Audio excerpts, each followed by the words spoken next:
নমস্কার বন্ধুরা, আপনাদের স্বাগত জানাই আমাদের চ্যানেলে, যেখানে আমরা ভারতীয় সশস্ত্র বাহিনীর সাথে সম্পর্কিত গুরুত্বপূর্ণ খবর ও তথ্য শেয়ার করি। আজকের ভিডিওতে আমরা কথা বলবো বিএসএফ জিডি 2024 সালের নতুন পদ নিয়ে। বিএসএফ জিডি 2024-এর রিক্রুটমেন্টের যেসব তথ্য রয়েছে, প্রথমে আসি বিএসএফ অর্থাৎ বর্ডার সিকিউরিটি ফোর্স, আমাদের দেশের এক অন্যতম গুরুত্বপূর্ণ সশস্ত্র বাহিনী। প্রতি বছরে বিএসএফ পদে বিভিন্ন পদের নিয়োগ করে, যার মধ্যে জেনারেল ডিউটি বা জিডি কনস্টেবল পদটি অন্যতম। 2024 সালের বিএসএফ জিডি নিয়ে নতুন শূন্যপদ ঘোষণা করা হয়েছে। পদের নাম কনস্টেবল বা জেনারেল ডিউটি। শূন্যপদ হচ্ছে 275টা।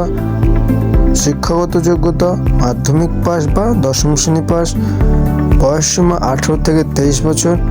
সরকারি নিয়ম অনুযায়ী ওবিসি, এসটি, এসসির ছাড় থাকবে। শারীরিক যোগ্যতা, ছেলেদের উচ্চতা 170 সেন্টিমিটার আর মেয়েদের 157 সেন্টিমিটার। এসসি এসটির জন্য ছাড় রয়েছে।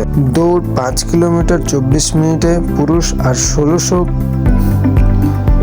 মিটার 8 মিনিট 8.5 মিনিটে মহিলারা দিতে পারবে। গুরুত্বপূর্ণ তারিখ, আবেদন শুরু হবে 1/12/2024 থেকে আর আবেদন শেষ হবে 30/12/2024-এ।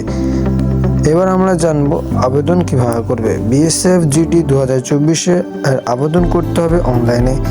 অফিসিয়াল ওয়েবসাইট www.recruitment.bsf.gov.in এ গিয়ে ফর্ম ফিল আপ করতে হবে।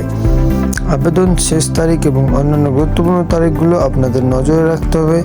আপনাদের জানিয়ে রাখি, বিএসএফ একটি সম্মানের জায়গা। এখানে চাকরি করলে আপনি শুধুমাত্র একটি স্থায়ী চাকরি পাবেন না, বরং দেশ সেবার সুযোগও পাবেন।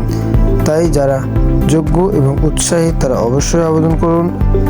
এখন কয়েকটি গুরুত্বপূর্ণ টিপস জানিয়ে দিচ্ছি, যা আপনাদের প্রস্তুতিতে সাহায্য করবে। শারীরিক ফিটনেস বাড়ান। লিখিত পরীক্ষার জন্য এনসিইআরটি বই এবং পুরনো প্রশ্নপত্র পড়ুন। ডকুমেন্ট আগে থেকে রেডি রাখুন, যেমন আধার কার্ড, শিক্ষাগত যোগ্যতা সার্টিফিকেট ইত্যাদি। বন্ধুরা, আজকের ভিডিওতে আমরা আলোচনা করলাম বিএসএফ জিডি 2024-এর নিয়োগ সম্পর্কে। এই চাকরির জন্য আগ্রহী হলে দেরি না করে প্রস্তুতি শুরু করুন। যদি ভিডিওটি ভালো লাগে তাহলে অবশ্যই লাইক, শেয়ার এবং সাবস্ক্রাইব করতে ভুলবেন না। পরবর্তী ভিডিওতে আমরা এমনই গুরুত্বপূর্ণ বিষয় নিয়ে আলোচনা করব। ততদিন ভালো থাকুন, সুস্থ থাকুন, নিরাপদ থাকুন। ফ্রম টেক শিল্প।